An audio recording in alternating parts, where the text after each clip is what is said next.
So what we're experiencing is a 2008 Acura MDX that has a check oil level light.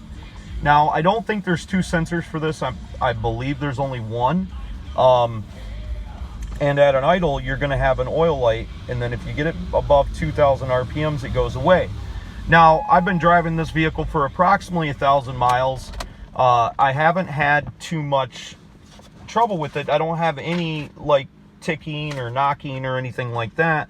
So we're going to go to the TSB, which is for this vehicle, which is a technical service bulletin, and we're going to do the procedure on replacing the oil pressure sensor.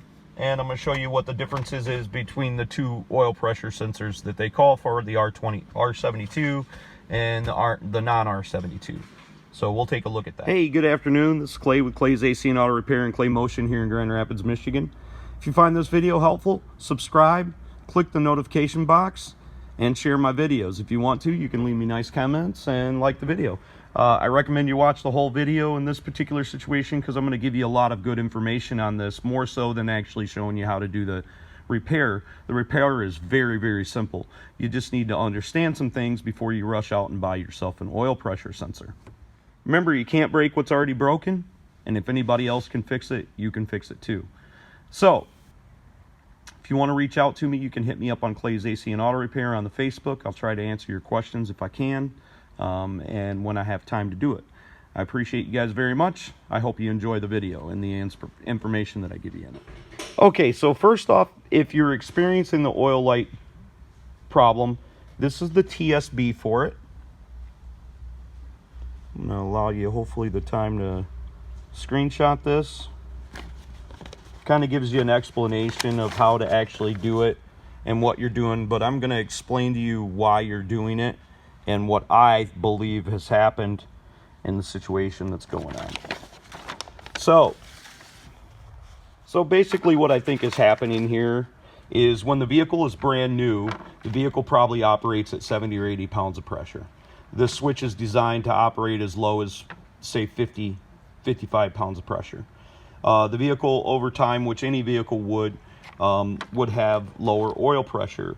Most vehicles operate on oil pressure from 20 to 50, 60, 70, 80.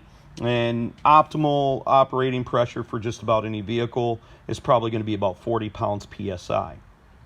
So what I think the good engineers at Honda decided to do, instead of warrantying a bunch of these vehicles that had 15, 18,000 miles on it, they decided that they would make a lower operating switch, because that's essentially what this is. Just a switch. It says either I have oil pressure or I don't have oil pressure. And I believe this switch probably operates somewhere above 20 PSI or right around there, maybe 40 PSI, whatever it is. And then they recommend that you do the technical service bulletin and they install new software, and they install the new version of the software. And they realized this back in 2010 because that's when this TSB came out. And these vehicles weren't that old, and I would imagine they had to do a lot of major engine service, removing the oil pump and stuff like that. It could be possible that there's a gasket that goes bad in the oil pump near the switch, and it allows fluid to drip by it. I'm not 100% certain. I'm just using educated guesses here. But that's the reason that they switched this. Now, the other thing that I want to point out is the body of the new one is much larger than the old one. If you go to the parts store and you buy a oil pressure switch, aftermarket oil pressure switch, you're going to probably get what they sold to the aftermarket world. Once again, kind of giving you a little slap in the face. You're actually getting the exact same switch that you had originally that wasn't defective. It just didn't operate under the same parameters as their new switch does. I will tell you this, I installed the new switch in mine, and what like I said in the video before, I believe, it would get up to operating temperature, and then the oil light would come on and say that the oil level was low. It didn't say it was not pumping oil, because we know it was, or the motor would blow up. But it wasn't operating at their performance. So I'm not certain why they added the actual software update. Probably to change internals of the engine on other things would be my guess, because either the switch is on or the switch is off. In my scanner, it does not show a pressure reading, so I would assume that it's either on or off, and I don't think they measure the actual pressures. Why they don't do that, I don't know. But hopefully this information is helpful to understand it. So to make a long story short, we're only going to use the sensor from Honda that they call for, unless you have the non-R1, the R27 engine, and then you'll get the appropriate sensor for that. Mine's an R27 engine, so I'm using this sensor from Honda. I'm not going to use the aftermarket sensors because we want it to work. Okay, with the old sensor right here, the body's a little bit smaller. It's normal sensor socket size. This is a 24 millimeter approximately, and we're going to put that in there and see if this alleviates our problem or if we still need to have it reflashed. Okay, so once you removed your wheel, if you're going to do that, that's 22 millimeters that'll remove your wheel, or you've jacked up the vehicle.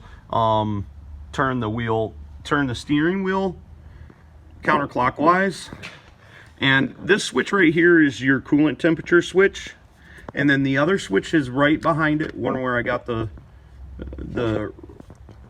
light flashed on is right there.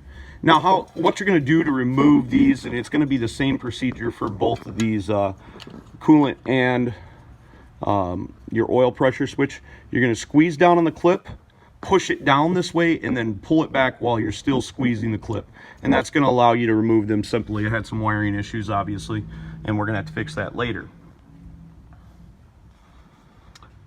Okay, so once you got your plugs off, I highly recommend you remove the coolant temperature sensor, and that'll make it easier for you to swing your ratchet on the oil pressure sensor. That's a 22 millimeter socket or oil pressure sensor socket, which works the best. Now I did use a oil sensor socket like this one to remove the oil pressure and the coolant temperature sensor. When you're going to install your new oil pressure sensor, it is a 24 millimeter or 1 inch, and I just used a regular old Craftsman 1/2 inch drive ratchet. I didn't really even fit it down on there. It's kind of like an oil filter. You don't have to reef it down and put it on there real hard or anything like that, so you just give it a nice little tug and secure that down there. They unscrew pretty easily. I'm sorry I already changed mine and I didn't physically show you me changing it. I think all the information takes up so much time that this will probably work out best for you. So remember, you can't break what's already broken. You can't fix it if you don't try. Subscribe to my videos, share my videos, click the notification box. If you got a question for me, hit me up on Clay's AC and Auto Repair. God bless you guys. Have a great day.